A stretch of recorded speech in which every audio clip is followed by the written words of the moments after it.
Time now for your forewarned weather with Chief Meteorologist Alana Brophy.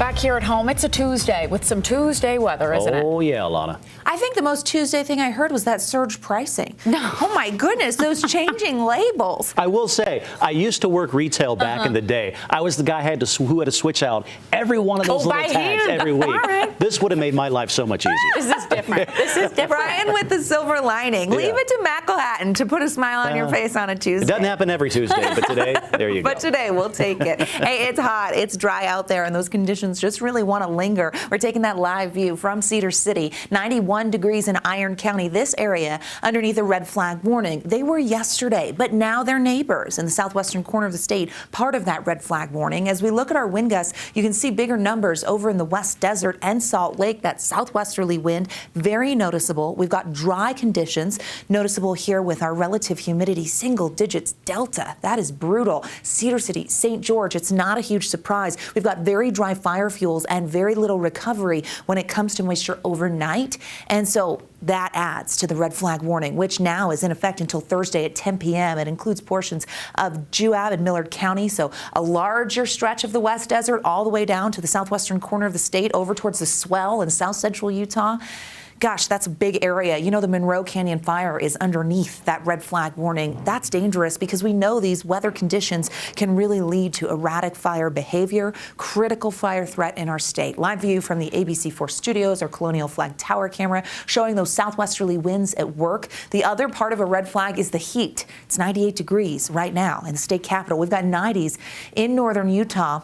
Wendover at 97, Tooele hit 100, 94 in Logan, triple digits in Green River, Hanksville, 102 in St. George, which is average with the winds. We actually see those temperatures kept at bay in the south, but look at the Wasatch Front with those high 90s, 97 in Ogden, mid 90s in Lehigh. You know it's hot when the Wasatch back is pushing the mid to upper 80s. Park City sitting at 85. Heber is in the 90s. Ooh. It feels hot out there and very dry. We're going to keep that trend with the 90s for the next several hours. By ABC4 News at 10, still mild, low 80s, mostly clear as we head into the midweek. Can you believe we're tracking towards Wednesday? Live view from our Black Desert Skycam, 102 at last check in Ivins. Southwest flow in place. Few pop-ups here in the last few hours over Castle Country and the Uintas. Now, again, that's really high-based. We're dry at the surface, so likely only gusty winds coming out of that overall dry picture.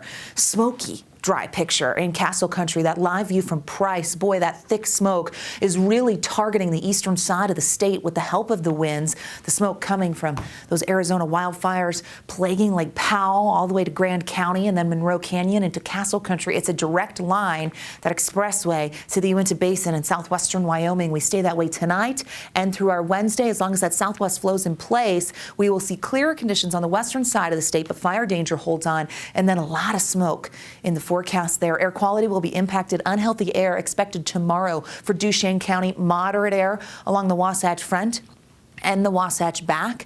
As we look at our storm threat, it actually increases a little bit on the eastern side of the state. We're seeing moisture potential uptick a tiny bit, but that's all you need with the heat of the day to get a storm or two. Our Futurecast model doesn't pick up on a lot of activity over towards the state line, maybe near Flaming Gorge as we get through our Wednesday and then into Thursday towards West Wendover and the West Desert. We could see some gusty winds. We'll see what happens. We're not going to see temperatures impacted very much. We're in the high 90s. We'll be closer to average. Big picture shows that high pressure in control, that weakening low pulls away. Southwest flow bringing fire danger. Slight chance in eastern Utah of a storm Wednesday, and then along the Wasatch Front, it's a slight chance on Thursday. Into next week, the heat stays. We don't see rain in the forecast here for the 7-day for the Wasatch Front.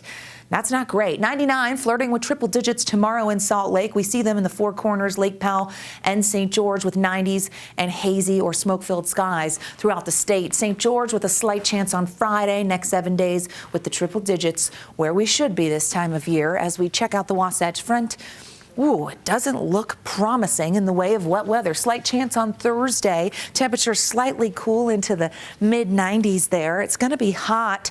July heading into August. You said you wanted summer. We did that.